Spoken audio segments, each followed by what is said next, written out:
Education Academy from the very beginning. Her name is Rosalie Vanderbilt. She is the person, one of the people, for whom this whole studio is named.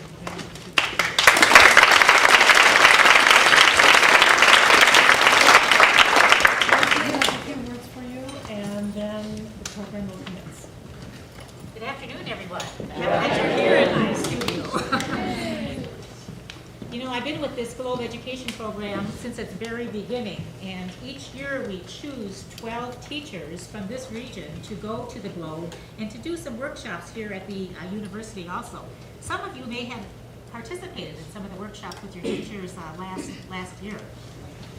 It's a wonderful program, and your teachers, they have to apply, and then if we look at their applications and we call them in for an interview, and then we choose 12 of all those that we interview. So they are very special, and you know why they're chosen? They're chosen because they are interested in making you have a love for Shakespeare, just the way they do. And you know, they say, well, you know, the kids come into our classrooms and they're either afraid of it or think, oh, Shakespeare. So they went to the Globe and they learned some new techniques, some new strategies and ways of teaching Shakespeare to make it fun for you. Fun, interesting, and a new way of approaching it. Approaching it by more than just reading it, because most of us have read it in our classrooms and we don't actually do the Shakespeare. So we are just so pleased to have all of you here.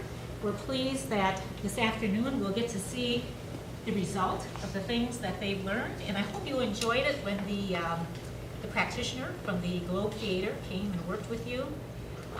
That person worked with your teachers for 2 weeks, plus many other of the practitioners at the Globe Theater. So we're happy to have you here, and I'm so looking forward to see how you put this all into practice today. Now, the next person I would like to introduce before we get started is the Dean of our School of Education here at the University of California at Davis. And he is a part of this program also, and this is Dean Levine.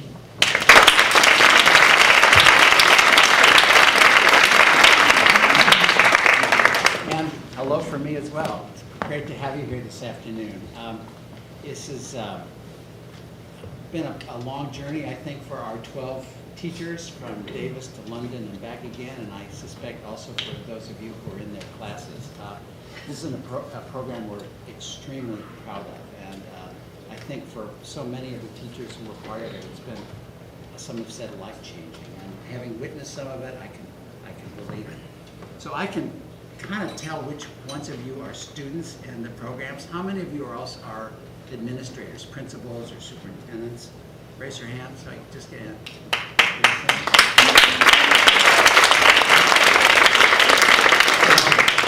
It's nice, and any parents in the crowd? So it's nice to have you here as well. So this is going to be a very exciting afternoon. It's something that I look forward to now every year. The School of Ed is really happy to be a partner in this with Mondavi and Los Rios Community College District. It's an extraordinary program. And since the play is a thing, I'll shut up and get off the stage.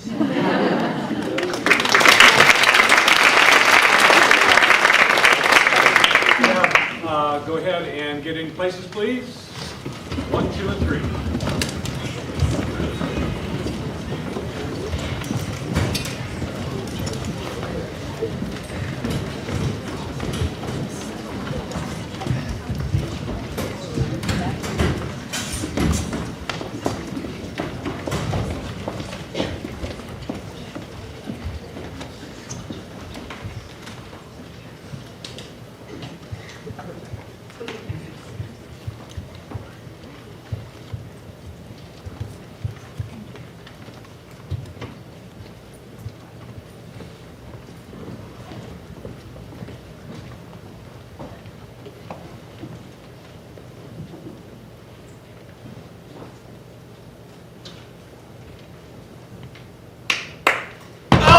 For a muse of fire that would ascend the brightest heaven of invention, a kingdom for a stage, princes to act, and monarchs to behold the swelling scene.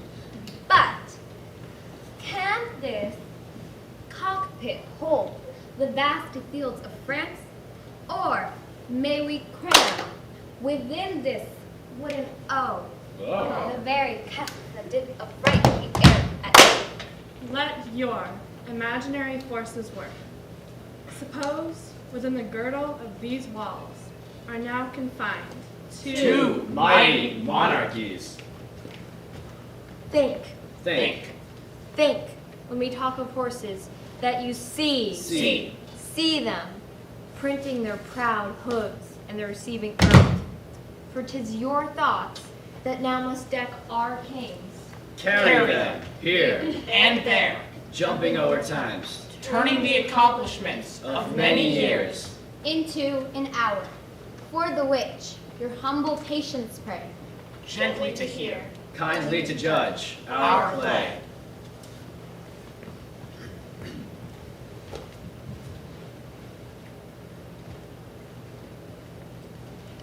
My lord, I'll tell you, that bill is urged, which, in the last king's reign, was like against us passed. But how, my lord, shall we resist it now? If it pass, we lose the better half of our possession. The king is full of grace and fair regard. And a true lover of the Holy Church. His youth promised it not. No sooner had the breath left his father's body, but his wildness seemed to die too. Never was such a sudden reformation as in this king. We are blessed in the change. But, my good lord, how now for this bill? Doth his majesty incline to it? He seems rather swaying, nor upon our part. For I have made an offer to his majesty in regard to France, to give a greater sum than ever at one time the clergy yet did part withal. And how did this offer seem received? Good acceptance, save there is not time enough for his majesty to hear his true titles to certain dukedoms, and generally to the crown of France. What broke this off? The ambassador's craved audience, and the hour is gone. Then go we in.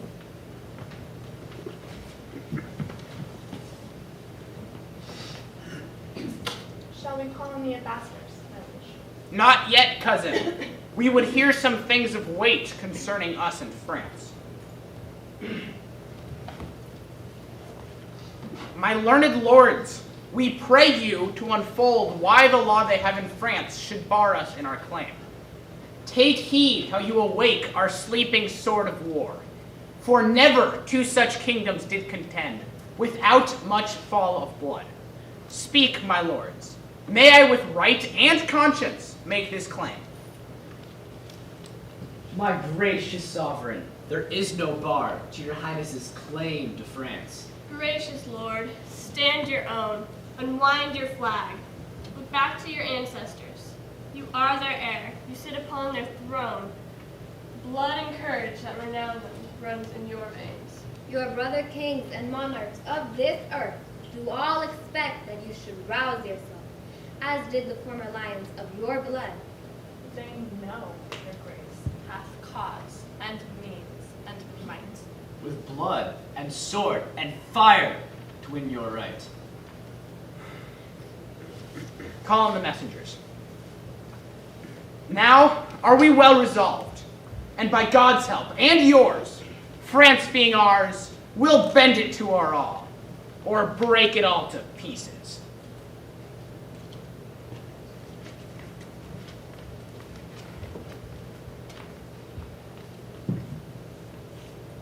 Now are we prepared to know the pleasure of our fair cousin. Tell us the Dauphin's mind. Thus then, your highness, lately sending into France, did claim some certain dukedoms. The prince, our master, says that you savor too much of your youth, and bids you be advised. You cannot revel into dukedoms there. He therefore sends you this ton of treasure, and desires you, that the dukedoms you claim hear no more of you. This the Dauphin speaks. What treasure, uncle?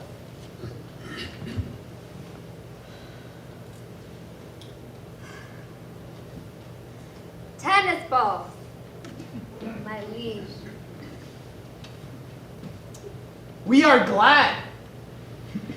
The Dauphin is so pleasant with us. When we have matched our rackets to these balls, we will in France play a match, such that all the courts in France will be disturbed. We understand him well. But tell the Dauphin that I will keep my state, be like a king, and rouse me in my throne of France. And tell the pleasant prince this mock of his hath turned his balls to gunstones, and his soul shall fly with them. For many 1,000 widows, mothers, and some yet unborn shall have cause to curse the Dauphin's scorn. Tell the Dauphin that I am coming on. This jest will savor, but of shallow wit, when thousands weep more than did laugh at it. Fare you well.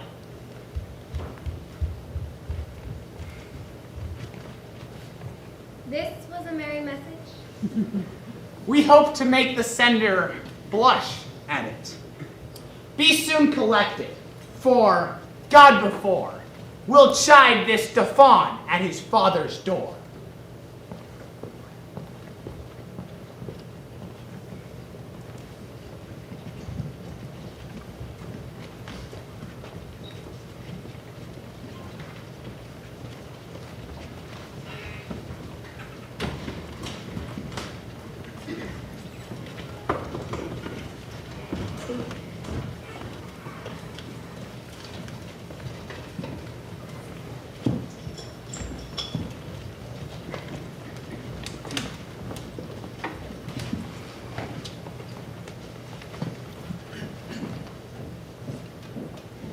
Now all the youth of England are on fire!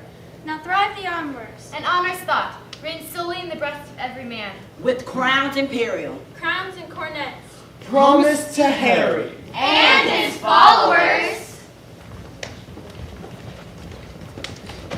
Well met, Corporal Nim. Good morrow, Lieutenant Bardolph. What, aren't you pursuing new friends yet? For my part, I say little. I dare not fight, but I will hold out mine iron. It is a simple one, but what though? It will toast cheese, and it will endure cold as another man's sword will, and there's an end. I will bestow breakfast to make you two friends. It is certain, Corporal, that he is married now, and certainly she did you wrong. Here come Ancient Pistol and his wife. Good Corporal, be patient here. How now, Pistol? Pish!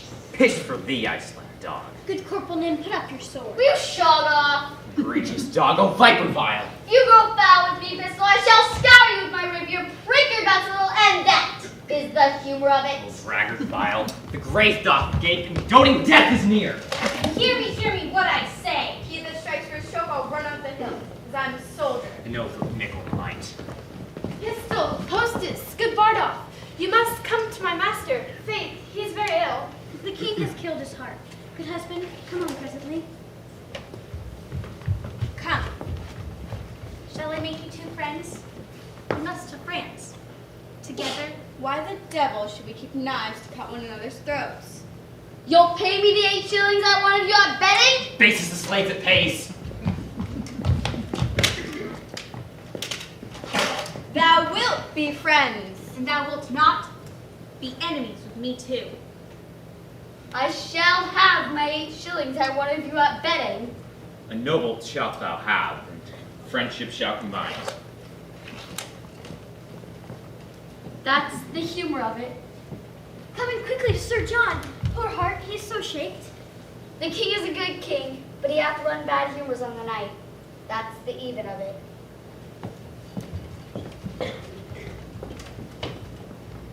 France hath found 3 corrupted men, and by their hand disgrace of kings must die ere he take ship for France. Unto Southampton do we shift our scene.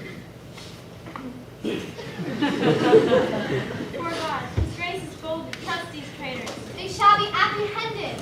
How smooth if you do the German song. The king has known all that they intend. Give me your thoughts. Think you not that the man committed yesterday, that railed against our person, we consider it was an excess of wine that set him on, and we pardon him. That's mercy. Let him be punished. Oh, let us be merciful. Yeah, punished too. Have it punished. Well then, there's yours, and the same as yours. What see you in those papers that make you lose so much complexion? Look ye how they change. I do confess my fault, and do submit me to your highest mercy. To which we all appeal. The mercy that was quick in us, but late, by your own counsel is suppressed and killed. You have, for a few light crowns, sold your king to slaughter, and his whole kingdom into desolation. We seek no revenge, but our kingdom's safety. Poor, miserable wretches to your death. I arrest thee of high treason. Now, lords, since God so graciously hath brought to light this dangerous treason lurking in our way, to see the signs of war advance, no king of England, if not king of France.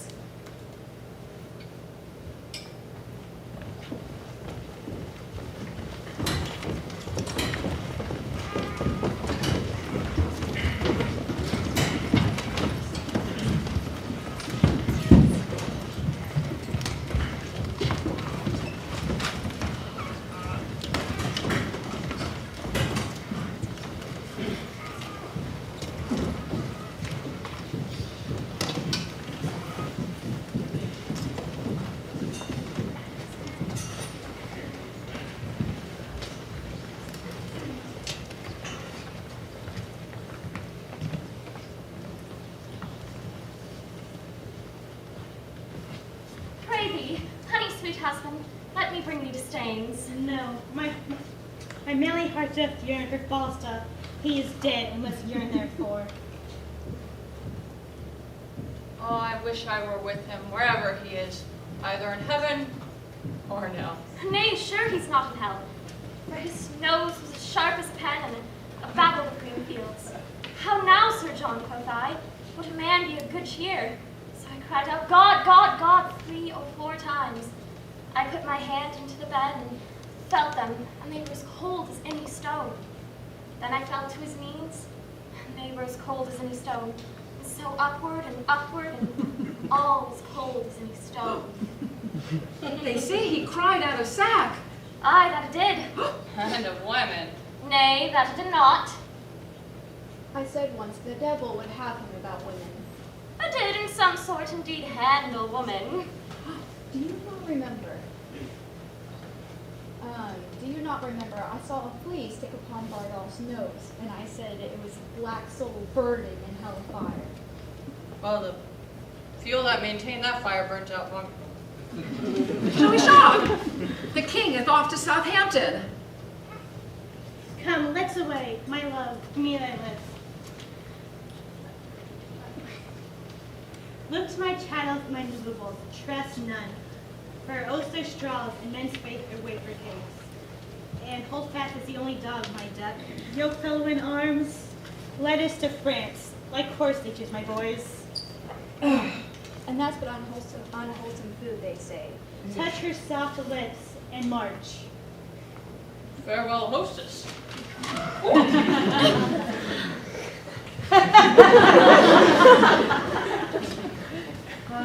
I cannot kiss. That is the shame for it. Let house my three appear and keep close, I ye command. Farewell. Adieu.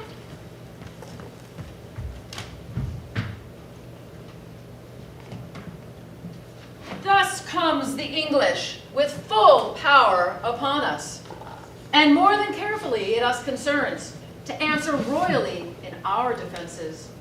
Therefore, the dukes shall make forth, and you, Prince Dauphin, with all swift dispatch, to line and new repair our towns of war. My most redoubted father, it is most meet we arm us against the foe.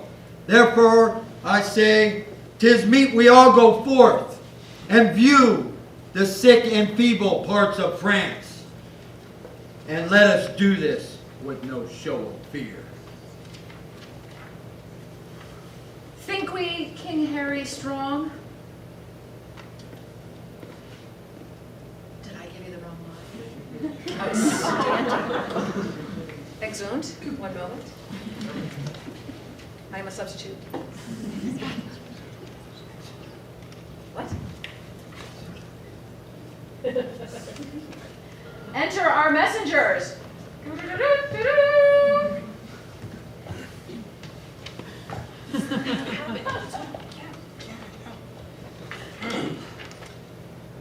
From him. And thus he greets your majesty.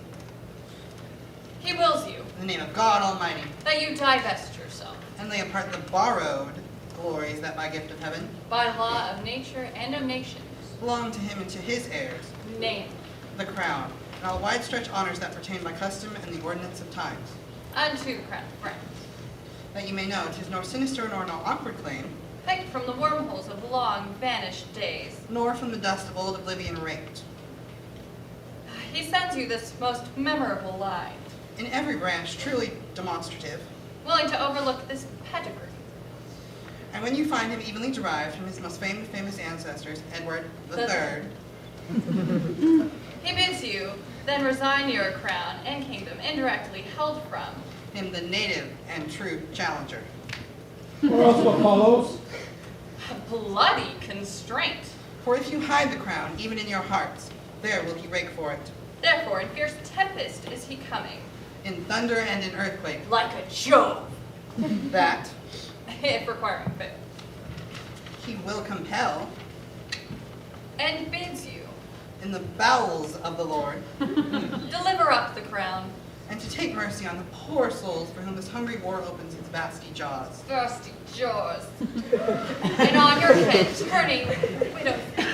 The orphan's cries. The dead man's bloods. The pining maiden's groans. For husbands. Fathers and betrothed lovers. That shall be swallowed in this controversy. This is his claim. Unless the dauphin be in presence here, to whom I expressly bring greetings to.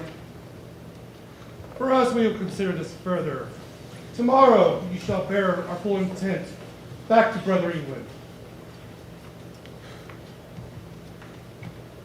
For the Dolphin, I stand here for him. What to him from England? scorn and defiance. Slight regard. Contempt. And anything that may not us become the mighty sender. Doth he prize you at?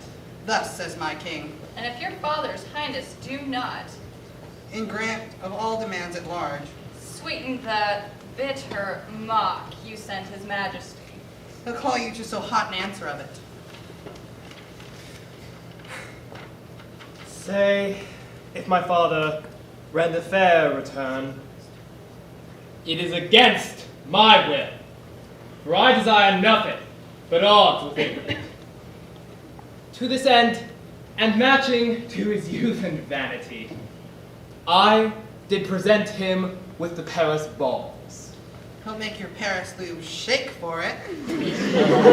Were it the mistress court of mighty Europe. And be assured, you'll find a difference. As we his subjects in wonder found. Between the promises of his greener days. And these he masters in now. Now he wastes time even to the utmost grain. That you shall read in your own losses. If he stay in France. Tomorrow shall you know our minds at full. Dispatch us with all speed. Lest that our king come here himself to question our delay. For he is footed in this land already. You soon shall be, dispatchers. A night is but a small breath and little pause to answer matters of such consequence.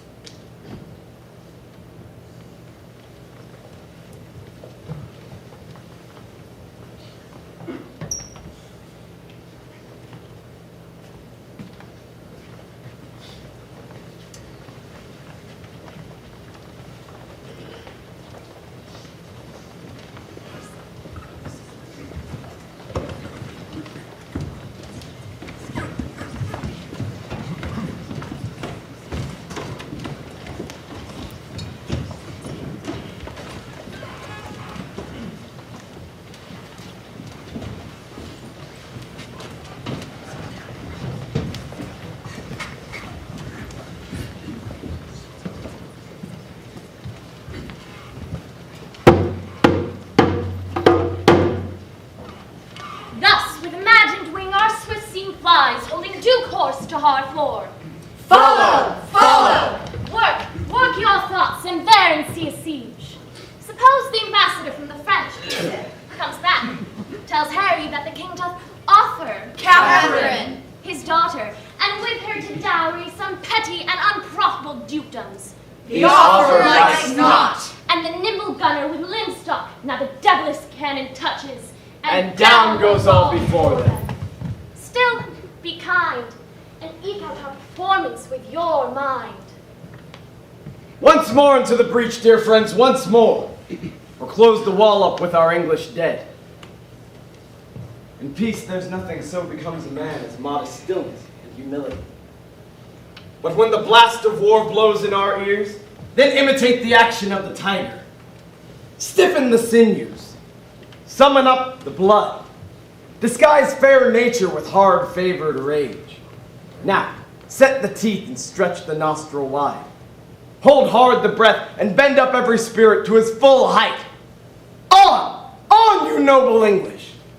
Dishonor not your mothers. Let us swear that you are worthy of your breeding, which I doubt not. I see you stand like greyhounds in the slips, straining upon the start.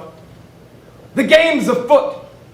Follow your spirit, and upon this charge, cry God for Harry! Harry! England! England! And St. George!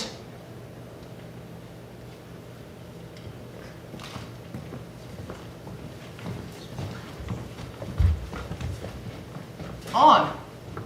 On! On! On! To the breach! To the breach! Pray thee, corporal, stay. The knocks are too hard. And for mine own part, I am not a case of life. Knocks go and come, God's vessels drop and die. And sword and shield in bloody field doth win immortal fame. Would I were in an alehouse in London, I would give all my fame for a pot of ale in safety. And I, if wishes would prevail with me, my purpose should not fail with me. But thither would I hie. To the breach, you dogs! Avaunt you, Pollyanna! Be merciful, great Duke, to men of mold! Abate thy rage! Abate thy manly rage! Abate thy rage, great Duke! These be good humors. Your honor brings bad humors. As young as I am, I've observed these three swashers. They will steal anything and call it purchase, which makes much against my manhood. If I should steal from another's pocket to put into mine, for it is a plain pocketing up of wrongs. I must leave them. Their villainy goes against my weak stomach. Come, Captain Llewellyn, to the mines. The Duke of Gloucester would speak with you. To the mines. Tell you the Duke it is not so good to come to the mines. The concavities of it is not sufficient. The Duke of Gloucester is altogether directed by an Irishman, a very valiant gentleman in faith. It is Captain McMorris, is it not? I think it be. Cheshire, he is an ass. He knows no more about the directions of the disciplines of war than is a puppy dog. Here comes the Scots captain, and Captain Jamie with him. Ah, Captain Jamie is a marvelous, valorous gentleman. Good day to you, Captain Llewellyn. God and to your worship, good Captain James. I beseech you now, Captain McMorris, to vouchsafe me a few disputations with you. This is no time to discourse. The day is hot, and the weather, and the wars, and the king and the dukes. It is no time for discourse. Captain McMorris, I think, look you, under your correction, there is not many of your nation. Of my nation? What is my nation? Is a villain, and a bastard, and a knave, and a rascal?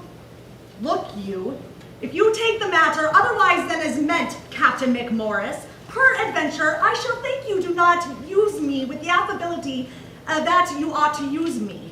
Look you, being as good a man as yourself, both in the disciplines of war and the derivation of my birth, and in other particularities.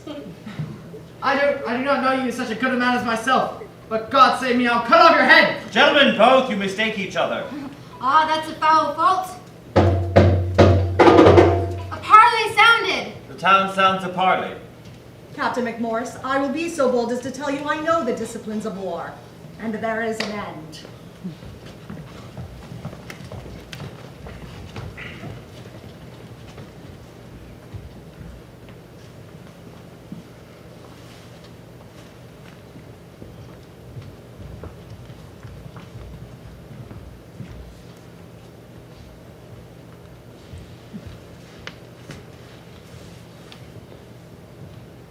how yet resolves the governor of the town. If I begin the battery once again, I will not leave the half-achieved Harfleur till in her ashes she lie buried. The gates of mercy shall be all shut up. Therefore, you men of Harfleur, take pity of your town and of your people, whilst yet my soldiers are in my command. Whilst yet the cool and temperate winds of grace o'erblows the filthy and contagious cloud of heady murder, spoil, and villainy. What say you? Will you yield and this avoid? Or guilty in defense? Our be expectations thus this day. destroyed? Our expectations this day are at an end. You, great king, enter our gates and take what you will, our lives and all. We are now no longer defensible. Open your gates. Come, Ogwexen. Go you and enter Harfleur. There remain. Use mercy to them all. For us, dear uncle, winter coming on and our soldiers growing sickness, we will retire to Calais.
How now, Captain Foulon?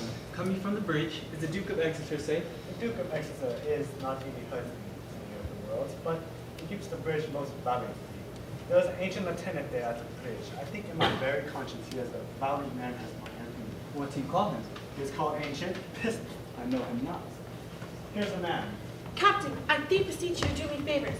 Far off, a soldier, firm, sound of heart, has stolen a pax, and hanged must be. Exeter hath given him the doom of death for pax of little price. Therefore, go speak. The Duke will burning, and let not borrow my liquid. If, look you, he were my own brother, I would have the king do his own good pleasure and put him to execution, where discipline ought to be used. God damn! Why, this is an arrant counterfeit rascal. I remember him now. Why, a bawd, a cutpurse, why, 'tis a gull, a fool, a rogue, which now and then goes to wars and graces himself back into London in the form of a soldier? I'll tell you what, Captain Yarrow, I do perceive he is not the man who would make show to the world he is, but if I find a hole in his coat, I'll tell him my mind. Mark you, the king is coming. God bless your majesty. How now, Flan? Camest thou from the bridge? I so please your majesty. The king, or the Duke of Exeter, keeps the bridge most valiantly. How The many- French has run off. How many men have you lost? I believe the Duke has never lost a man, but there is one likely to be executed for robbing a church. One Bardolph, and your man knows the man. And your majesty knows the man. We will have all such offenders so cut off that we give express charge that in our marches in the village there be nothing compelled from the villages, nothing taken but paid for. None of the French upbraided or abused in any disdainful language. When letany and cruelty come at play, the gentler gamester is the soonest winner. You know me by my habit. And I know thee. What shall I know thee? Thus says my king said after having England, though he seemed dead, we did but sleep. Even so, we print his policy and minor on selfless, his weakness and minor selflessness. For our losses, his own place signaling our we did but and weak. Reckless satisfaction. Some of you guys betrayed his policy with difference pronounced. What does that mean? No. Turn thee back and tell thy king, I do not seek him now. My people are with sickness and fever. My numbers lessen, and those few I have almost know better than so many French. Tell me will come on, and though France himself stand in our way, go bid thy master well advise himself that in our marches, go bid thy, that the sum of our answer is but this: we would not seek a battle as we are, nor as we are, we will not shun it. So tell thy master. As Shadow, thank you.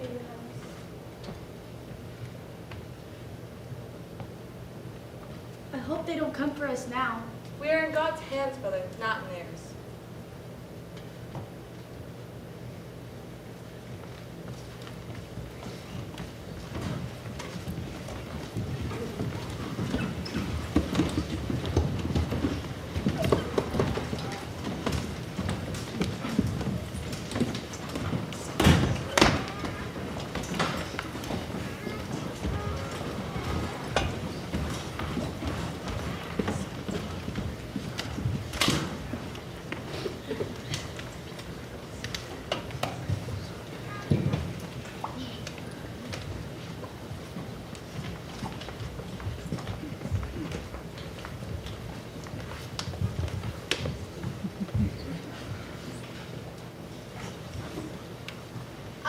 The best armor of the world. Whatever day. You have an excellent armor, but let my horse have his due. It is the best horse of Europe. Will it never be morning? My lord of Orleans and my lord of High Constable, you talk of horse and armor? You're as well bred of both as any prince in the world. I will not change my horse with any that treads but on 4 pasterns. He bounds from the earth, as if his entrails were hairs. When I bestride him, I soar. I am a hawk. He trots the air. The earth sings when he touches it. The basest horn of his hoof is more musical than the pipe of Hermes. He is the color of the nutmeg. And of the heat of the ginger. He is a beast for Perseus. He is pure air and fire, and the dull elements of earth and water never appear in him.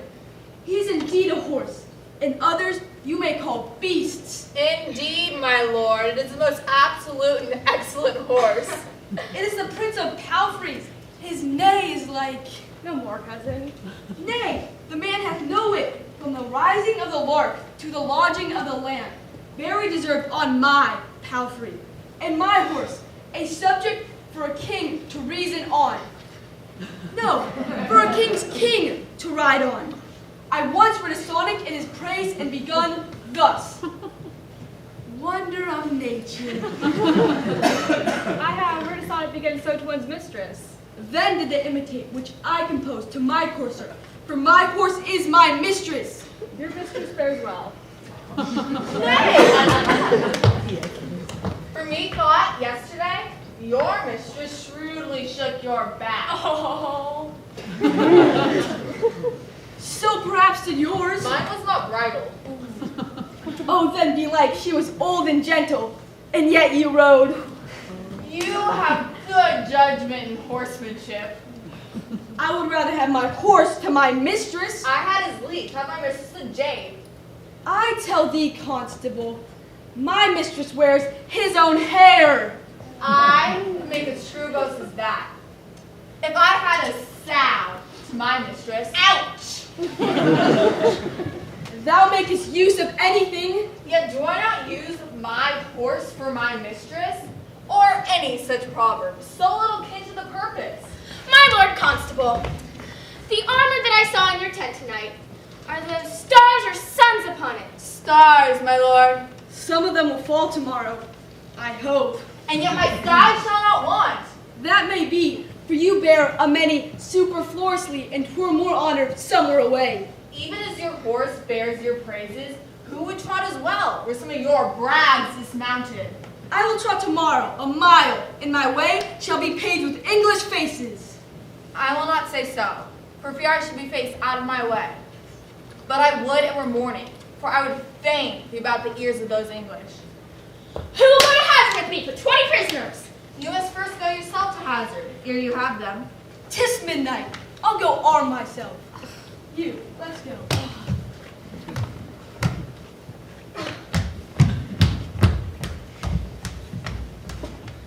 The Dauphin longs for morning. He longs to eat the English. I think he will eat all he kills. Right hand of my lady, he's a gallant prince. Swear by her foot, that she may tread out the oath.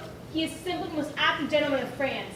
Doing is activity, and he still will be doing. He never did harm that I heard of. Nor will do none tomorrow, and he will keep that good name still. I know him to be valiant.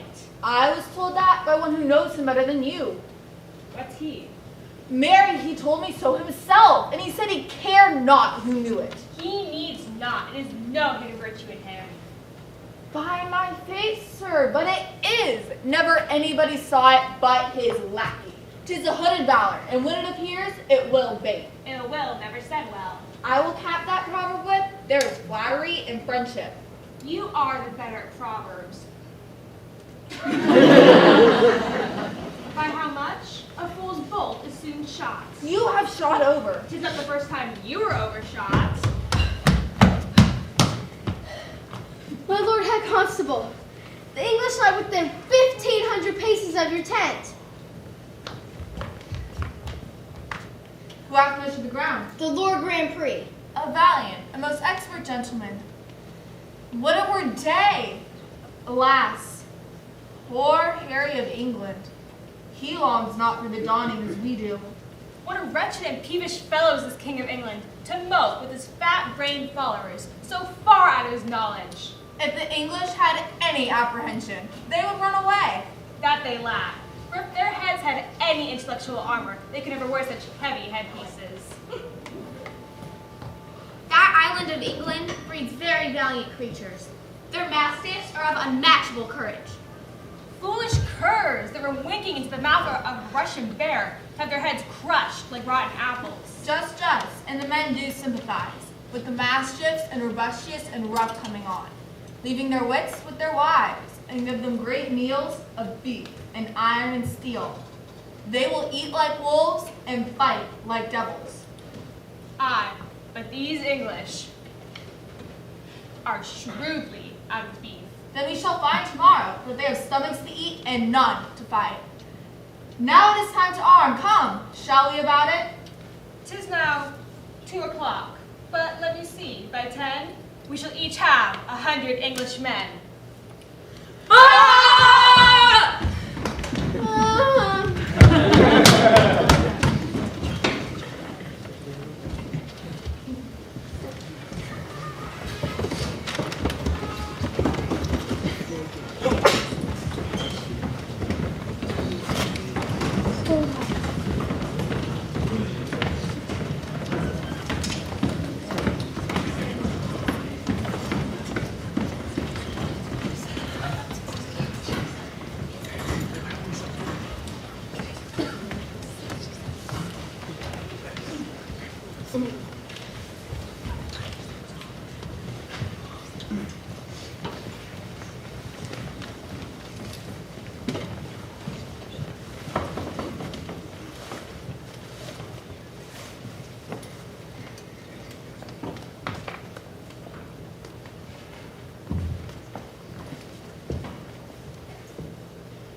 From camp to camp, through the foul womb of night, the hum of either army stilly sounds. Fire answers fire, and through their pale flames, each battle sees the other's umbered face. Proud of their numbers and secure in soul, the confident overlusting French, do the low-rated English play at dice. Like sacrifices, the poor condemned English sit patiently and ruminate the morning's danger. The royal captain of this ruined band, walking from watch to watch, from tent to tent, bids them good morrow with a modest smile, and calls them brothers, friends, and countrymen. A largesse universal like the sun, a little touch of Harry in the night. And so to Agincourt! Now sit and see.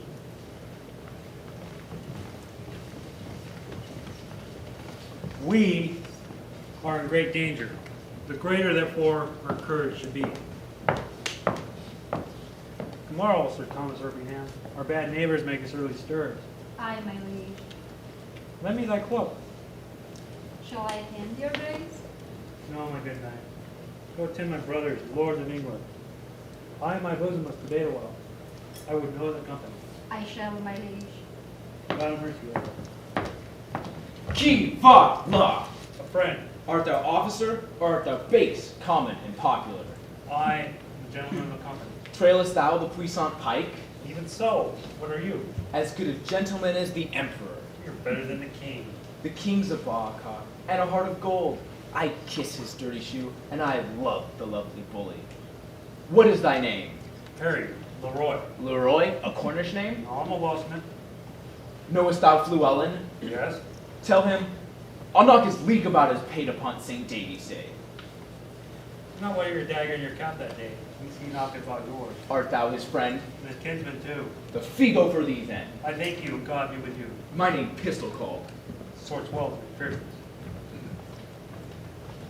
Captain Llewellyn!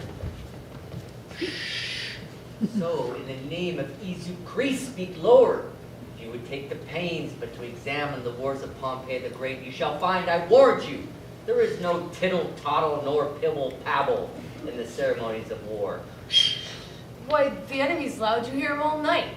If the enemy is an ass and a fool, is it meet, think you, that we should also be an ass and a fool? I will speak lower. I pray you and beseech you that you will.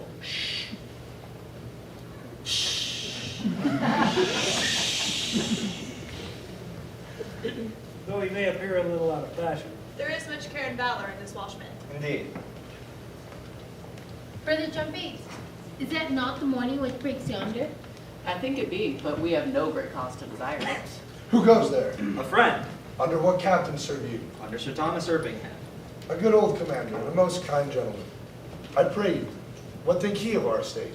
Even as men wrecked upon a sand would look to be washed off the next time. He hath not told his thoughts to the king. No, nor is it not meet he should. For I think the king is but a man, as I am.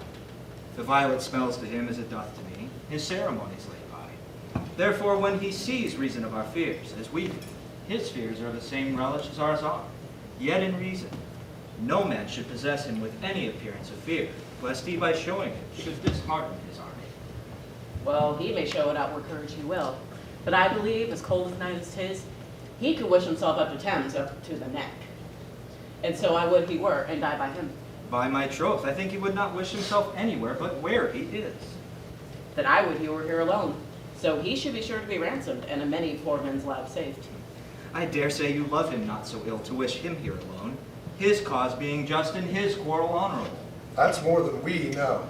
Aye, for if the cause be wrong, our obedience to the king wipes the crime of it out of us. But if the cause be not good, when all those legs and arms and heads chopped off in battle shall join together at the latter day, if these men do not die well, Well, it will be a black matter for the king that led them to it. So if a son that is by his father sent about merchandise do sinfully miscarry upon the sea, the imputation should be imposed upon the father that sent him. But no. But this is not so. And the king is not bound to answer the endings of his soldiers, nor the father his son. War is vengeance. Every subject's duty is the king's, but every subject's soul is his own. 'Tis certain, every man that dies ill, the ill upon his own head. The king is not to answer it. But I do not desire that he should answer for me. And yet I determined to fight lustily for him. I myself heard the king say he would not be ransomed. Aye, he said so to make us fight cheerfully. But when our throats are cut, he may be ransomed, and we ne'er the wiser. If ever I live to see it, I will never trust his word after. You'll never trust his word after? That's a perilous shot out of an elder gun. You pay him then. Your reproof is too round. I should be angry with you. Let it be a quarrel between us, if you live. I embrace it. How shall I know thee again? Give me any gauge of thine, and I will wear it in my bonnet. Then, if ever thou darest acknowledge it, I will make it my quarrel. Here's my glove. Give me another of thine. There. This will I also wear in my cap. If ever I live to see it, I will challenge it. Thou darest as well be hanged. Well, I will do it, though I take thee in the king's company. Keep thy word. Fare thee well. Be friends, you English fools. Be friends. We have French troubles enough. Indeed. The French may lay 20 French crowns to one. They will beat us. What infinite heart's ease must kings neglect, that private men enjoy? And what have kings, that privates have not too? Save ceremony, save general ceremony. The sword, the mace, the crown imperial. No, not all these, thrice gorgeous ceremony. Not all these, laid in bed majestical, can sleep so soundly as the wretched slave. The slave, a member of the country's peace. What watch the king keeps to maintain the peace? My lord, your nobles, jealous of your absence, seek through your camp to find you. Good all night. Collect them at my tent. I'll be before thee. I shall do it, my lord.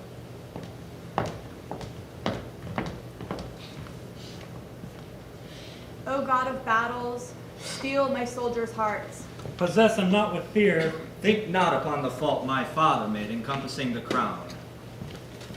Not today, O Lord, oh, not today.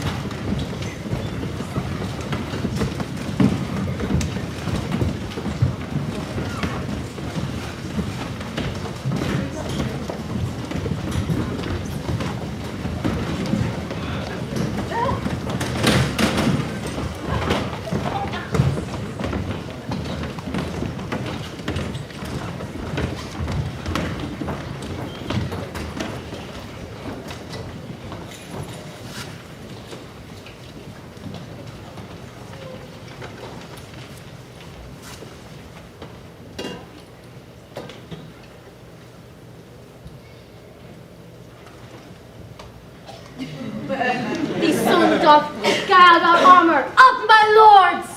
The English are embattled, my French peers. To horse, you gallant princes, to horse! That our French gallants shall today draw out his shield for lack of sport. Let us blow on them. Let the trumpet sound, the tucket summons, and the note to mount. For our French shall so much approach the field that England shall crouch down in fear and yield. Why do you stay so long, my French lords? The English, their horsemen sit like fixed candlesticks with torch staves in their hands. With torch staves in their hands and poor jades that lob their heads, dropping their hides to their hips. Oh, and the gum down roping from their pale dead eyes, and in their pale dull mouths the guinea bit lies proud, still with two grass, still and motionless.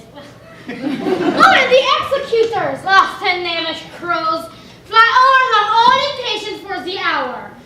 Description cannot suit itself in words to demonstrate the life of such a battle, in life so lifeless as it shows itself. They have said their prayers, and they stay for death. Millionaires in fresh suits, and feed their fasting horses, probably there. And after fight with them, I stay before my Gideon to the field. Come away. The sun is high and we outwear the day.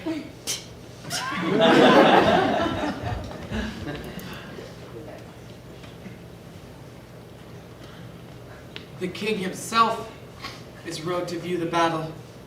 Fighting men. They all full score 3,000.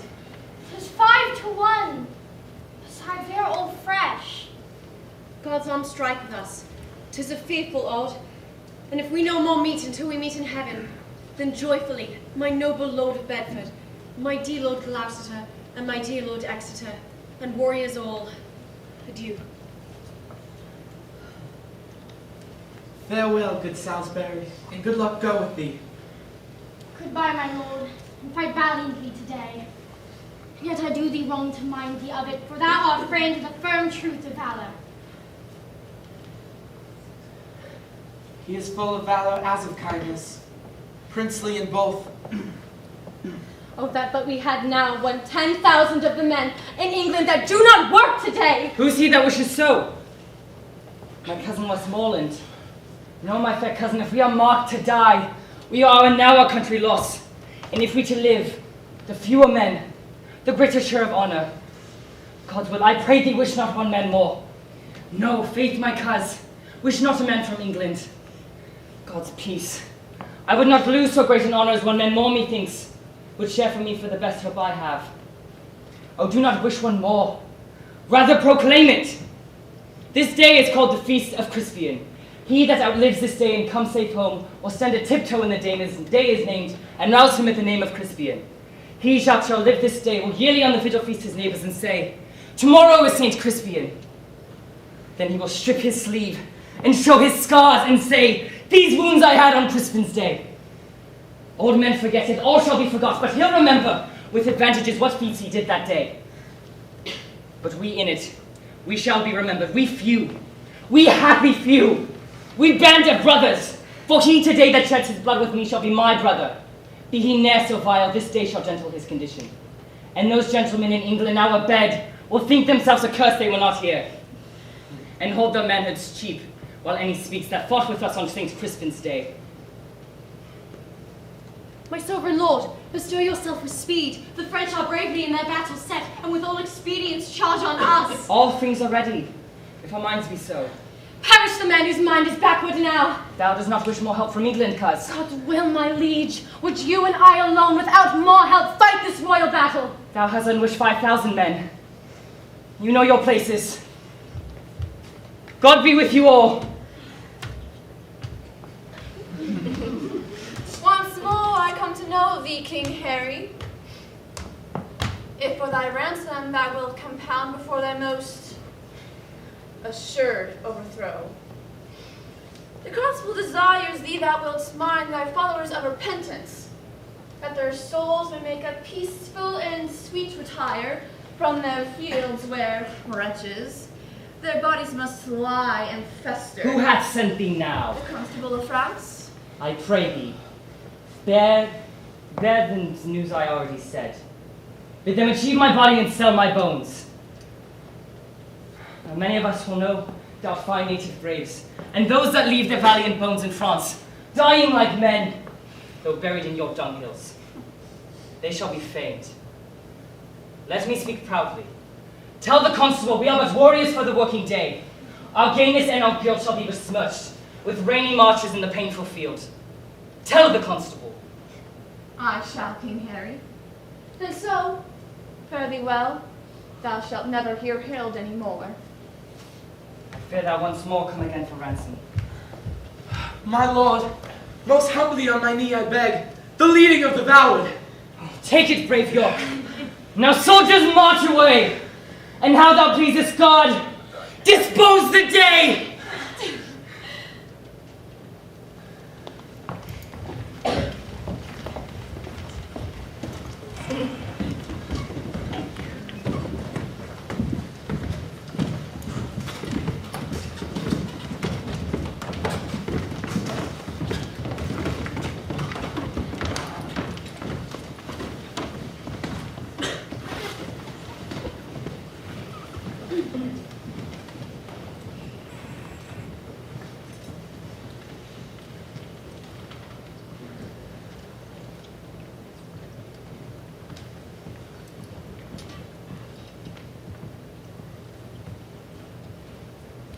Yield, cur! Je pense que vous êtes une gentilhomme de bonne qualité.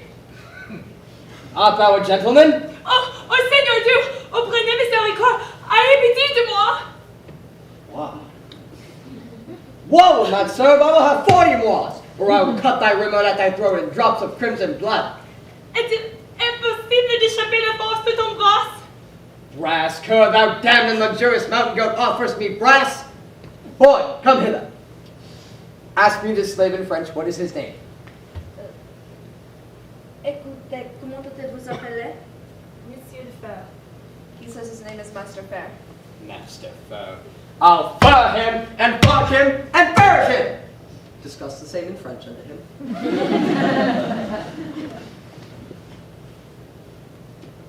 I do not know the French for fair and fervent and frank. Bid him prepare, for I will cut his throat. He wants to couper votre gorge, cut your throat. Pour le mieux de Dieu, me pardonnez, et je vous donnerai 200 écus. What are his words? He prays you to save his life, and for his ransom he will give you 200 crowns. I the crowns will take. He gives you on his knees, 1,000 knights, as he believes, the most brave, valorous seigneur of England. As I suck blood, I will some mercy show. Follow me.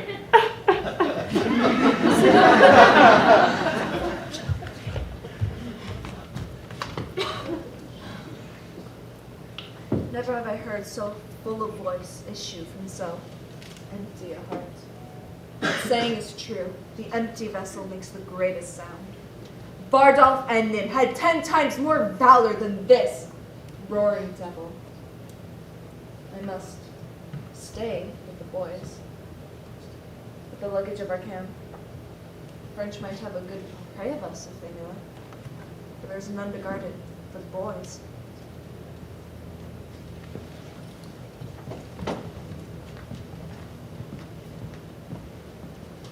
Oh, dear blue! Oh, Signor, Monsieur Pardieu, tu Pardieu! All is confounded, all! Reproach and everlasting shame sits mocking in our plumes. Oh, merchant fortune, do not run away! Why? All our ranks are broke. Oh, perdurable shame.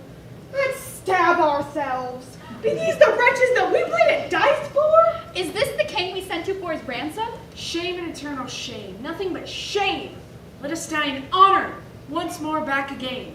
The story that has spoiled us, friend us now. Let us on heaps go offer up our lives. The devil take order now. I'll to the throne. Let life be short, else shame will be too long.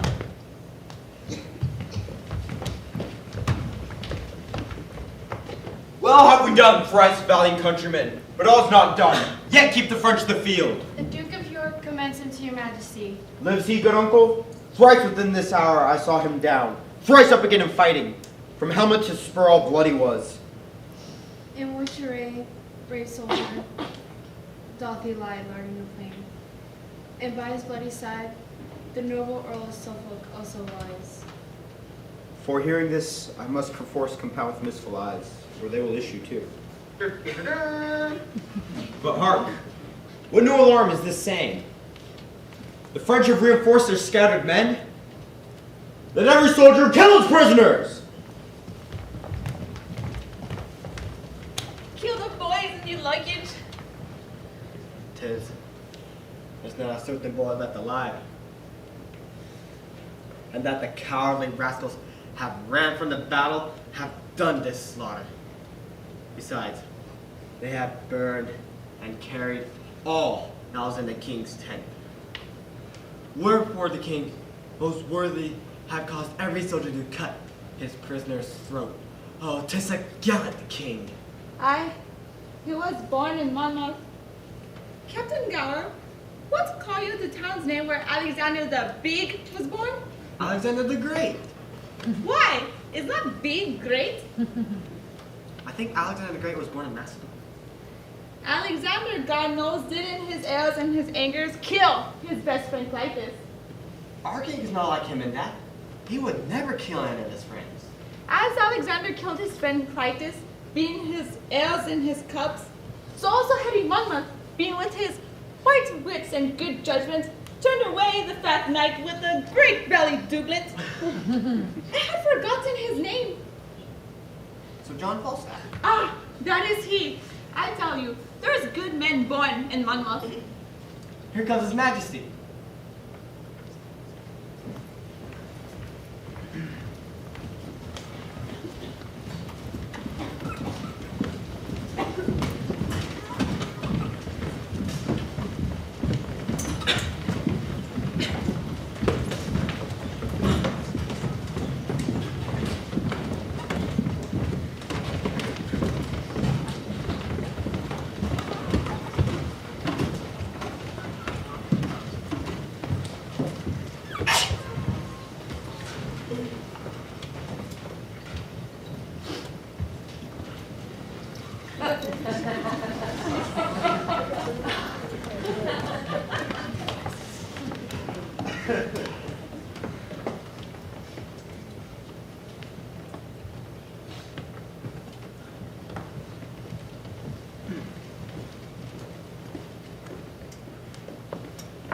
Here come the heralds of the French, my liege.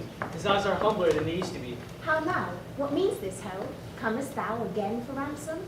No, great king, I come to thee for charitable license, that we may wander o'er this bloody field, to look our dead, and then to bury them, to sort our nobles from our common men. Oh, give us leave, great king, that we may view this field in safety, and dispose of their dead bodies. I tell thee truly, herald, I know not if the day be ours or no. The day yours. Praised be God, and not our strength for it. What is this castle called that stands hard by? Call it Agincourt. Then call we this, the field of Agincourt, fought on the day of Crispin Crispianus. Your grandfather of famous memory, and it please your majesty, and your great uncle, Edward Black, Prince of Wales, fought a most brave battle here in France. They did full well. Majesties is very true. If your majesties remembered of it, then the Welshmen do the good service in the garden where the leeks they grow, wearing their leeks in their Monmouth caps, which, if your majesty know, to this hour is an honorable badge of service. I wear it for a memorable honor, for I am Welsh, you know, good countrymen. All the water and wine cannot wash your majesty's Welsh blood out of your body. I can tell you that. Thanks, good my countrymen. By Jesher, I am your majesty's countryman. I need not to be ashamed of your majesty. Praised be God, as long as your majesty is an honest man. God keep me so. Our heralds go with him. Bring me just notice of the numbers dead on both our parts. Call yonder fellow hither. Soldier, you must come to the king. Soldier, why wearest thou that glove and that cap? An it please your majesty, 'tis the gage of one I should fight withal, if he be alive. An Englishman? An it please your majesty, a rascal that swaggered with me last night, who if alive and ever dared to challenge this glove, I have sworn to take him a box of the ear. Or should I see my glove in his cap, which he swore as he was a soldier, I would strike it out soundly. What think you, Captain Llewellyn? Is it fit this soldier keep his oath? He is a craven and a villain else, and please your majesty, in my conscience. It may be that his enemy is a gentleman of great sort, quite from the answer of his degree. Though he be as good a gentleman as the devil is, as Lucifer and Beelzebub himself, it is necessary, look your grace, that he keep his vow and his oath. Then keep thy vow, sirrah, when thou meetest the fellow. I will, my liege, as I live. Whose service thou under? Under Captain Gower, my liege. Gower is a good captain, and good knowledge, and is literature in the wars. Call him hither to me, soldier. I will, my liege. Here, Uncle Exeter, fill this glove with crowns and give it to this fellow. Now, Harold, are the dead numbered? Here is the number of the slaughtered French. What prisoners of good sort are taken, Uncle? Charles, Duke of Orleans, nephew to the king. John, Duke of Bourbon, and Lord Beausejour. Of other lords and barons, knights and squires, full 1,500, besides common men. This note doth tell me of 10,000 French that lie in the field slain, of princes in this number, and nobles bearing banners. There lie dead knights, esquires, and gallant gentlemen, 8,400, of the which 500 were but yesterday dubbed knights. Here was a royal fellowship of death.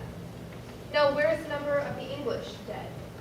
Edward, Duke of York, the Earl of Suffolk, Sir Richard Ketley, Davy Gann, Esquire. none else of name, and of all other men but 5 and 20. O God, thy arm was here, but not to us, but to thy arm alone, ascribe we all. 'Tis wonderful. Come, go in procession to the village, and be at death proclaimed through our host, to boast this, or to take the praise from God, which is his only. 'Tis not lawful, and please your majesty, to tell how many is killed.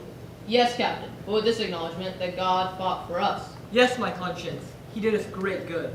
Do we all holy rites? Let there be sung non nobis and a diem. The dead, with charity enclosed in clay, and then to Calais, and to England then, where near from France arrive more happy men.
Why wear your leek today?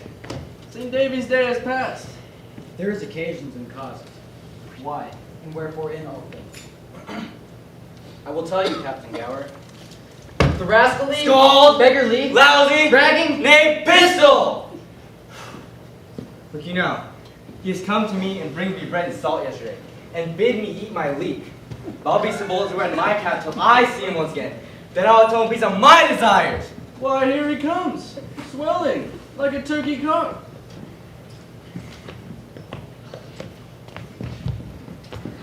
God bless you, ancient pistol. You scurvy, lousy knave. Art thou bedlam?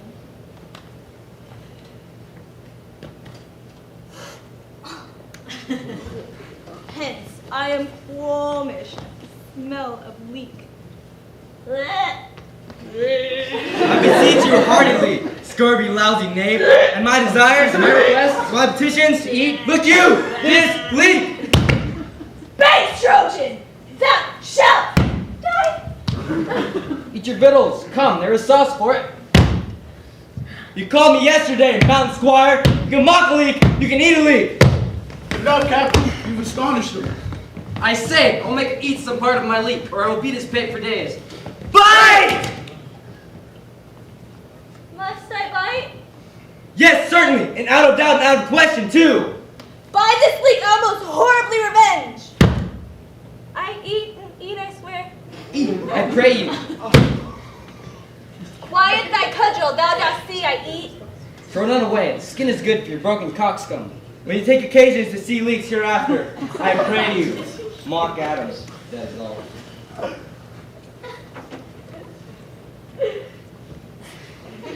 Alright,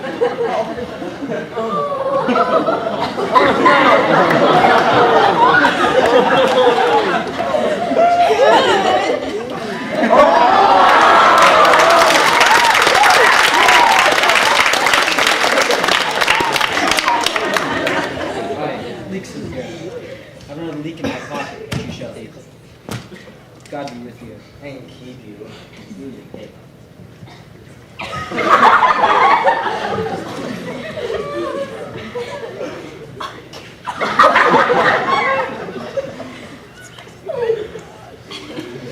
Go, go, you are a counterfeit, cowardly knave. I have seen you gleeking and galling at this gentleman twice or thrice. You thought because he could not speak English in the native garb, that he could therefore not handle an English cudgel? You find it otherwise. Fare ye well.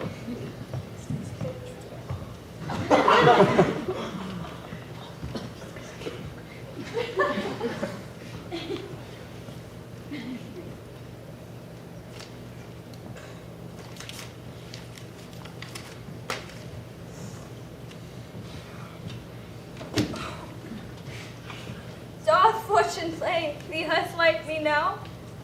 News have I that my Nell is dead. Well, but I'll turn.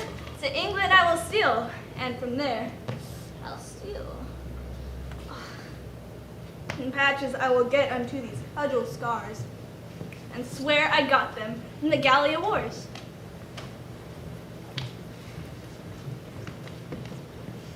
Vouchsafe to those that have not read the story, that I may prompt them, and of such as have, I humbly pray them to make use of time, of numbers, and due course of things, which cannot of huge and proper life be here presented.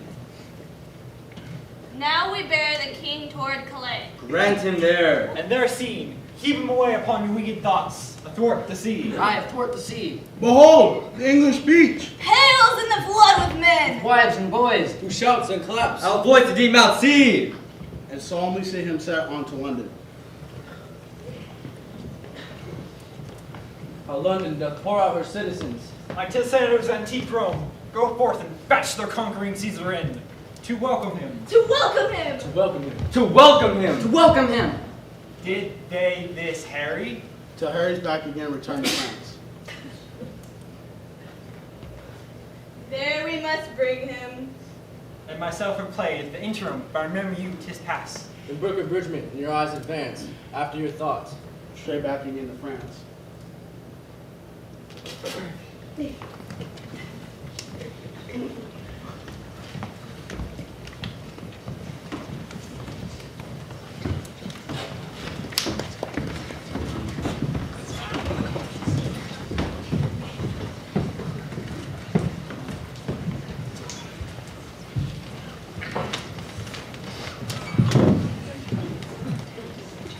Peace to this meeting, and to our brother friends, and to our sister. Joy and good wishes to our most fair Catherine. We do salute you, Duke of Burgundy, and Princess French, health to you all. Right joyous are we to behold your face. So happy to be the issue of this good day and of this gracious meeting. My duty to you both, on equal of great kings of France and England. You are assembled, and my speech entreats that peace blesses with their former calling. Well then the peace, which he before so urged, lies in his answer. I have but glanced the articles, to please your grace, to appoint some of your council presently, to sit with us once more, to resurvey them. Brother, reach out. Go with the king and take with you free power to ratify, augment, or alter, as it was in best shall see advantageably for our dignity. Will you, fair sister, go with the king or stay here with us? I will go with them. Happily a woman's voice may do some good. Yeah, leave Catherine here with us. She has to leave. Fair Catherine, and most fair, will you teach a soldier terms such as will enter at a lady's ear and plead his love suit to her gentle heart? Your Majesty shall mock at me, I cannot speak your England. Oh, fair Catherine, if you will love me soundly with your French heart, I will be glad to hear you confess it brokenly with your English tongue. Do you like me, Kate? Pardon-moi, I cannot tell what is like me. And angels like you, Kate, and you are like an angel. Oh, bon Dieu, les langues des hommes sont pleines de tromperies. Well, what says she? Fair one, that the tongues of men are full of deceits? Oui, that the tongues of the monks is be full of deceits. That is the process. Kate, my wooing is fit for thy understanding. I'm glad thou canst speak no better English, for if thou couldst, thou wouldst find me such a plain king. I know no ways to mince it at love, but directly to say, I love you. Give me your answer, Faith. Doing so. 5 pence at a bargain. How say you, lady? Ça votre honneur me understand well. Kate is the sun and the moon. Or rather, the sun and not the moon, for it shines bright and never changes, but keeps its course truly. If thou would have such a one, take me. Take me, take a soldier. Take a soldier, take a king. And what sayst thou then to my love? I cannot tell you. No, Kate, I will tell thee in French. Je crois sous la possession de France, et quand vous avez la possession de... Let me see what then. It is as easy for me to conquer the kingdom as to speak so much good French. I will never move thee in French unless it be laugh at me. But Kate, dost thou understand as much English? Canst thou love me? Your Majesty of false French enough to deceive demoiselles that is en France. Now fie upon my false French. By mine honor, in true English, I love thee, Kate. Upon that, I kiss your hand. And then I will kiss your lips. Les dames et demoiselles, pour écrire ici devant le nocé, il n'est pas le coutume de France. Madam, my interpreter, what says she? That it is not be the fashion for les ladies of France. I cannot tell what is baiser on English. To kiss? Your Majesty entend better que moi. It is not fashion for the maids of France to kiss before they are married, would she say? Oui, vraiment. Oh, Kate, you and I cannot be confined within the weaklets of a country's fashion. You and I are the makers of manners, Kate. God save your Majesty. My royal cousin, teach you our princess English? I would have her learn, my fair cousin, how perfectly I love her, and that is good English. Is she not out? We have consented to all terms of reason. Is it so, my lords of England? Shall Kate be my wife? Take her for a son, and from her blood raise up issue to me that the contending kingdoms of France and England may cease their hatred. Amen! Amen. Now welcome, Kate, and bear me witness all that here I kiss as my sovereign queen. Amen! Amen. Prepare we for our marriage.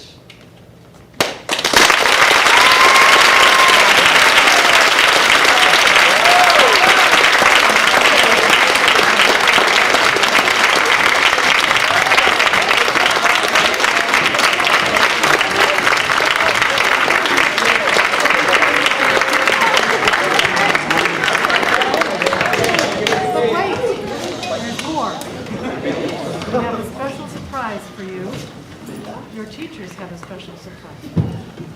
They're going to do the scenes for you that they rehearsed in London, that they did on stage at the Globe Theater, that we titled The Midnight Matinee. So teachers, you'll take your places.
Now are we well resolved, and by God's help, and yours, the noble sinews of our power, France being ours, will bend it to our all, or break it all to pieces.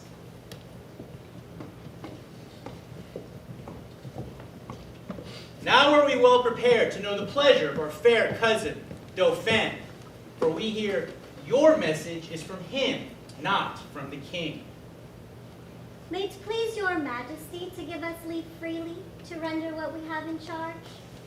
Or shall we sparingly show you far off the Dauphin's meaning and our embassy? We are no tyrant, but a Christian king. Therefore, with frank and uncurbed plainness, tell us the Dauphin's mind. Thus then, in few, Your Highness, lately sending into France, did claim some certain dukedoms in the right of your great predecessor, King Edward III. In answer of which claim, the prince, our master, says that you savor too much of your youth, and bids you be advised there's naught in France that can be with a nimble Galliard one. You cannot revel into dukedoms there. He therefore sends you, meter for your spirit, this ton of treasure. And in lieu of this, desires that you let the dukedoms that you claim hear no more of you. this the Dauphin speaks. What treasure, uncle?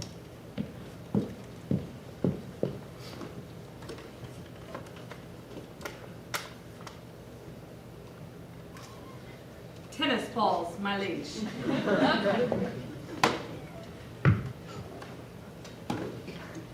We are glad the Dauphin is so pleasant with us. His presence and your pains, we thank you for. When we have matched our rackets to these balls, we will in France, by God's grace, play a set that shall strike his father's crown into the hazard. And tell the pleasant prince, this mock of his hath turned his balls to gunstones. For many and his soul shall stand sword charged for the wasteful vengeance that shall fly with them. For many a thousand widows shall this his mock out their dear husbands, mock mothers from their sons, mock castles down, and some yet are ungotten and unborn shall have cause to curse the Dauphin's scorn. Tell you, the Dauphin, I am coming on. Convey them with safe conduct. Fare you well. This was a merry message. We hope to make the sender blush at it.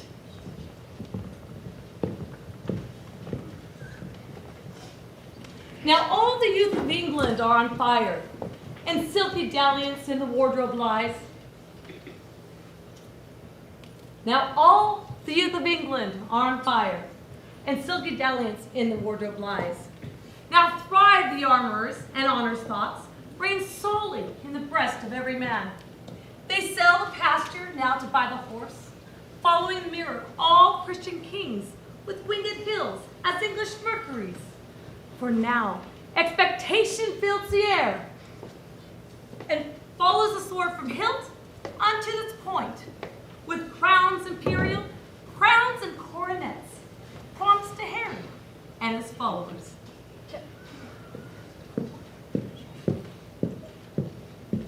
Yeah. Yeah. Well met, Corporal Nim. Good morrow, Lieutenant Bardolph. What, are Ancient Pistol and you friends yet? It must be as it may. I mean, when he speaks to me, there will be smiles. We will not be enemies. If I'll just hold out my sword, it'll toast cheese as another man's, and it'll endure cold as another man's will, and there's an end. I will bestow a breakfast and make you two friends, and we'll be all three sworn brothers to France.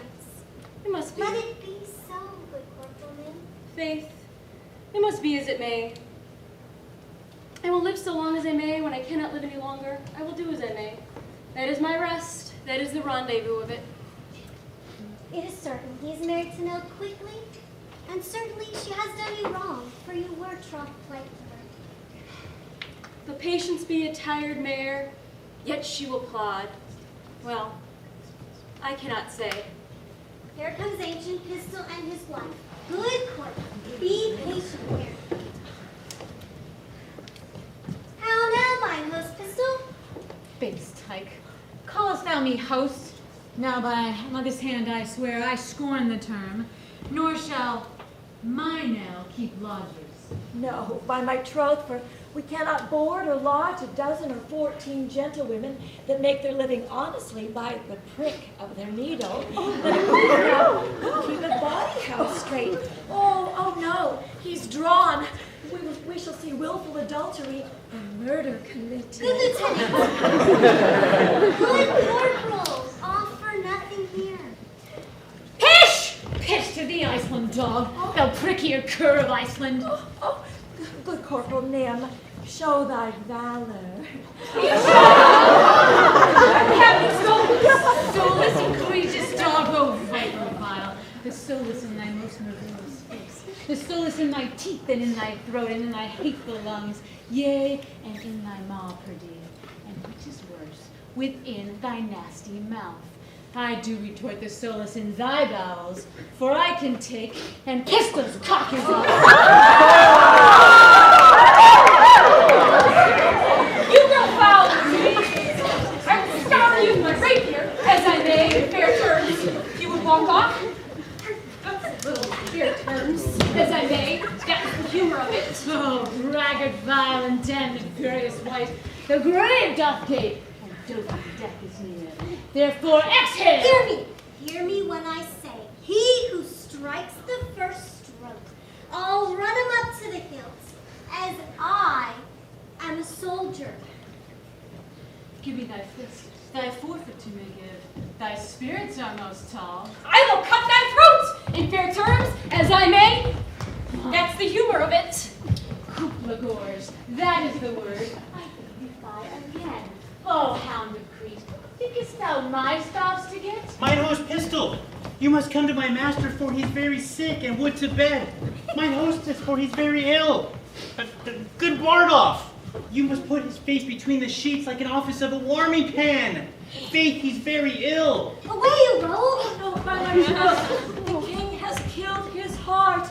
Good husband, come home presently. Come. Shall I make you two friends? For we must to France together. Why the devil do you keep knives to cut one another's throats? But fiends or swell and fiends for food play on. You'll pay me the 8 shillings I won of you at betting? Base is the slave that pays. By this sword. He who makes the first thrust, I'll kill him by this sword, I will. Sword is an oath, and oaths must have their course. Corporal Nim, and thou shalt be friends. Be friends. And if thou shalt not, why then be enemies with me too. Prithee, put up. Pay me the 8 shillings I won of you at betting? A noble shalt thou have, and present pay, and liquor likewise will I give to thee. And friendship will combine, and brotherhood. Give me that hand. I shall have my noble. In cash, most justly paid.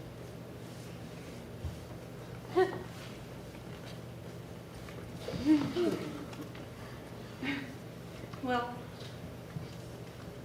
that's the humor of it. Come quickly to Sir John. Oh, he is so shaken of a burning quotation turgid. It's most lamentable to behold. Oh, sweet man, come quickly, come.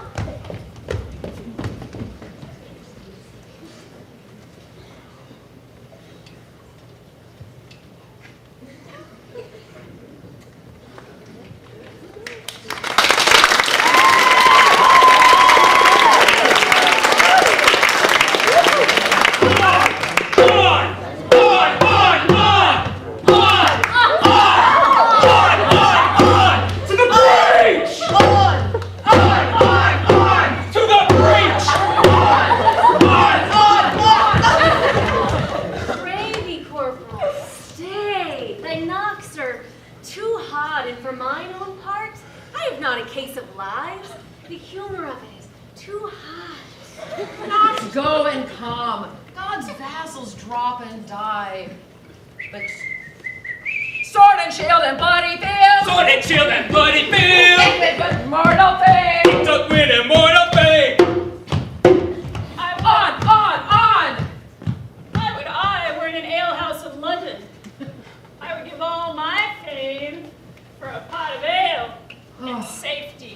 And I, if wishes would prevail with me, my purpose would not fail with me, but thither would I hie. Up to the breach, you dogs! About, Napoleons! Be merciful, great Duke, to men of mold, abate thy rage, abate thy manly rage. Good bowcock, bate thy rage, use lenity, sweet chuck. These be good humors. Your honor wins bad humors.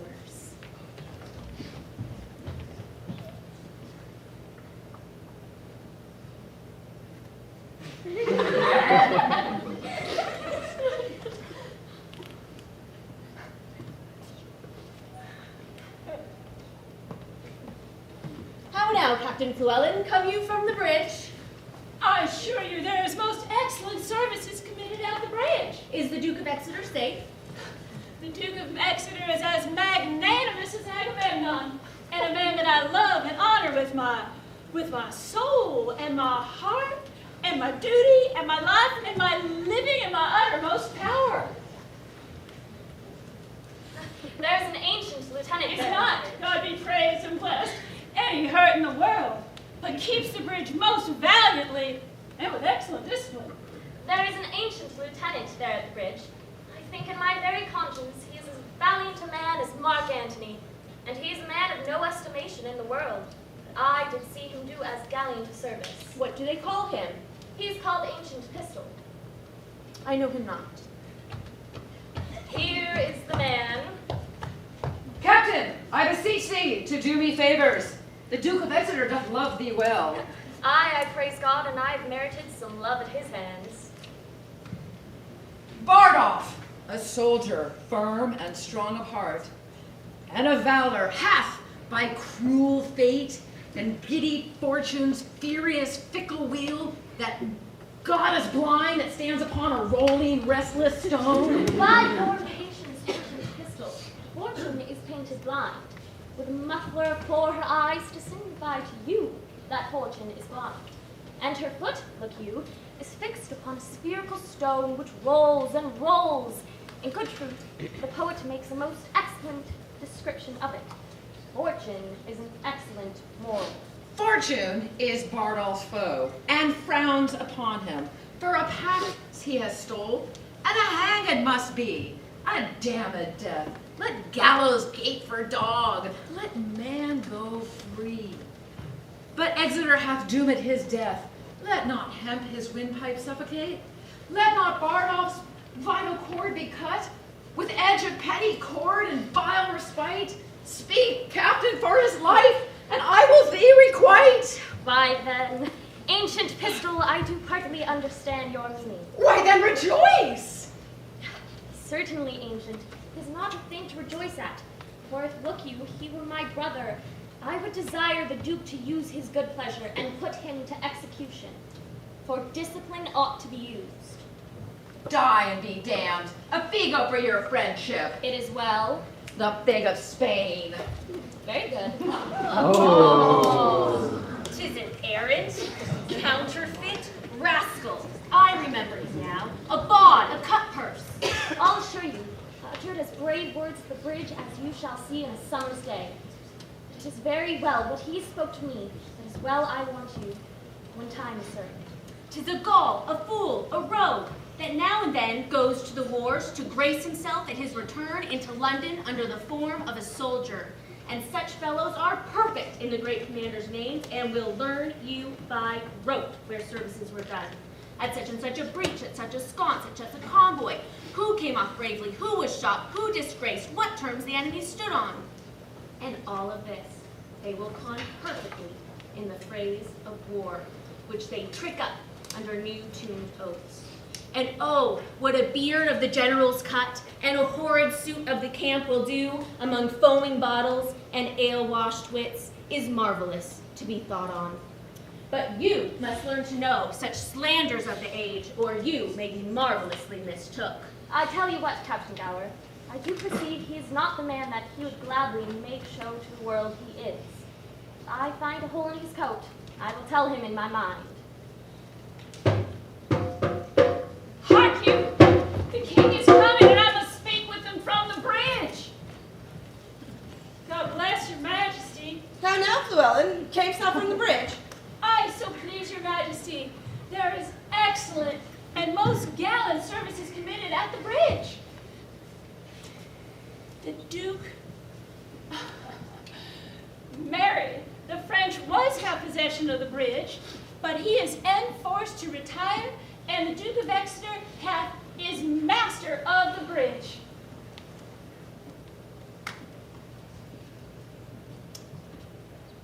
What men have you lost, Llewellyn? The perdition of the adversary is very great, reasonable great, but the Duke has lost ne'er a man, save one, who is like to be executed for robbing a church. When Bardolph, if your Majesty know the man, his face is all boo buckles and whelks and flames of fire, and his lips blows at his nose. It is like a coal of fire, sometimes blue and sometimes red. But his nose is executed and his fire's out. We would have all such offenders so cut off. And we give express charge that in our marches through the country, there be nothing compelled from the villages, nothing taken but paid for, none of the French upbraided or abused in disdainful language. For when lenity and cruelty play for a kingdom, the gentler gamester is the soonest winner.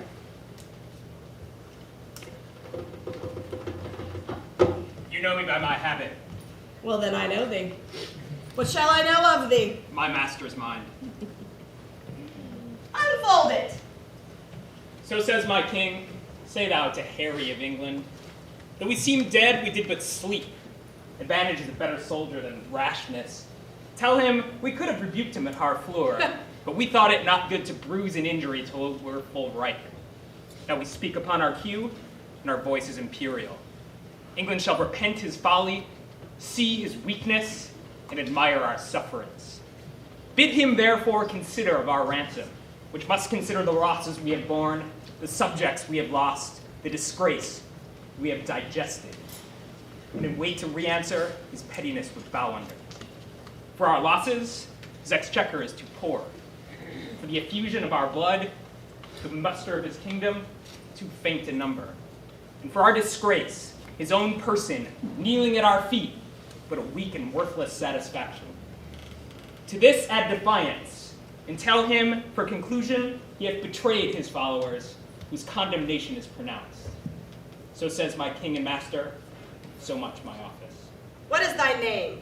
I know thy quality. Montjoy. Thou dost thy office fairly. Turn thee back, and tell thy king I do not seek him now. My people are with sickness much enfeebled. If we may pass, we will.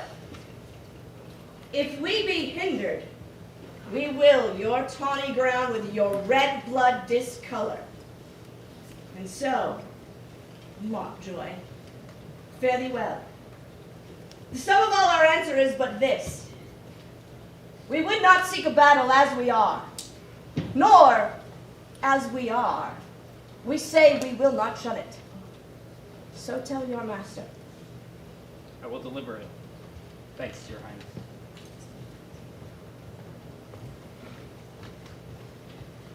I would they would not come upon us now.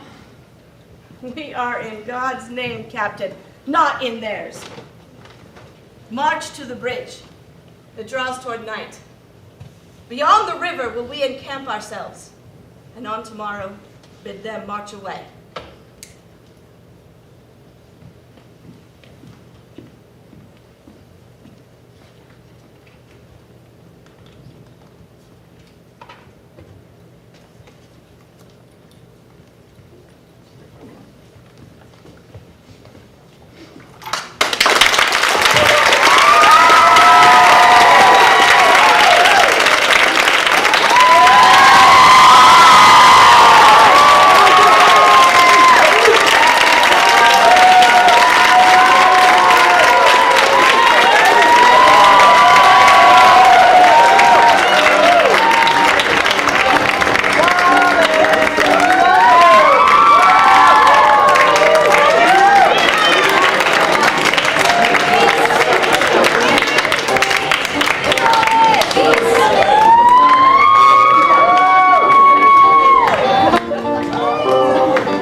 Dean of the Theater Department. Sorry, I'm so excited and so thrilled I can hardly talk. Would like to say a few words to you, and then we have a surprise for you.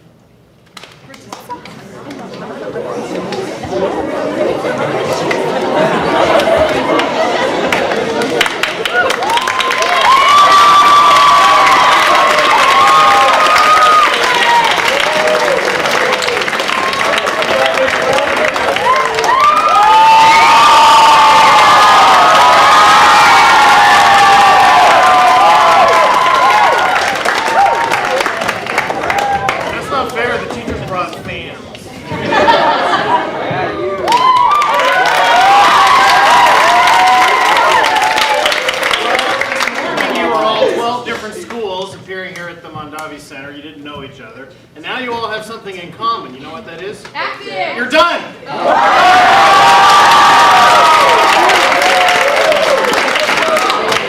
I want to say you guys are much luckier than I was. I have a PhD in theater history, but I didn't get to do Shakespeare until I was in college.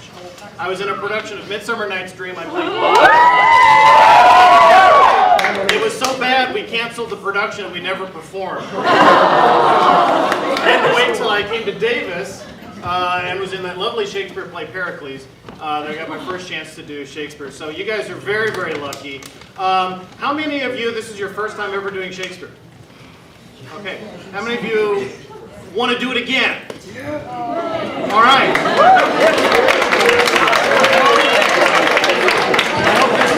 This is the first of many more opportunities for you. If you're like me, your training in Shakespeare was sitting in a classroom reading, talking about verse structure and themes and images, and you're like, why is Shakespeare so good? Blah, blah, I have to get through this, and I fall asleep. And now you know, I think, in your body and in your hearts why Shakespeare is so fantastic.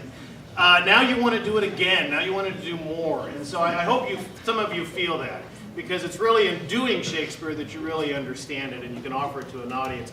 Your teachers understand that.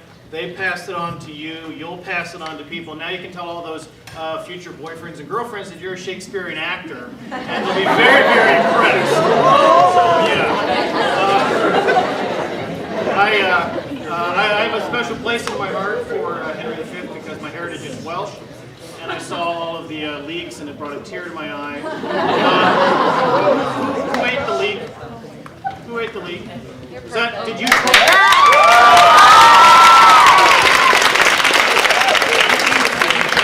that? I just ate it yesterday. Yesterday. Isn't it great? Aren't they great? It's delicious. Leeks are great. Yeah. And I'm so proud of many of you. I know, especially those girls that came out with mustaches. Most women with mustaches stay in the house. It's very brave of you. Those of you who brought in French speakers, oh my gosh, the French was so good.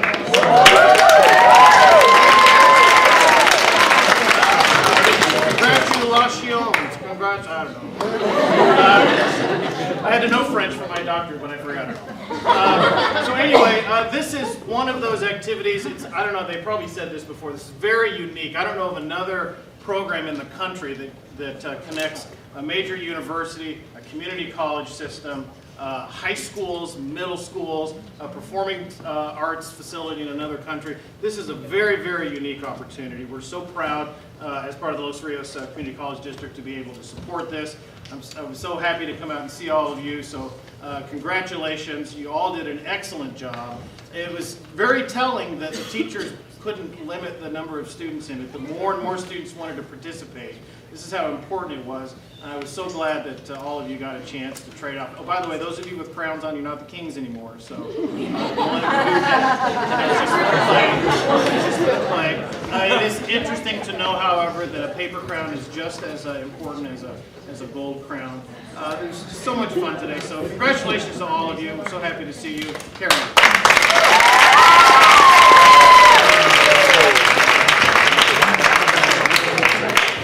Before we leave, we have two gifts for you.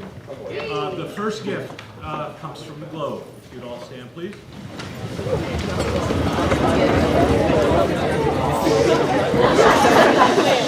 Acting is full of tradition, And at the Globe, they have a tradition where they gather together. So if you would join me and do the gestures and repeat after me. I look to the earth. I look to the earth. I take what I need. I take what I need. And I bring it into me. And I bring it into me. I look to the sky. I look to the sky. I take what I need. I take what I need. And when I have all that I need. When I have all that I need. I bring it into me. I bring it into me.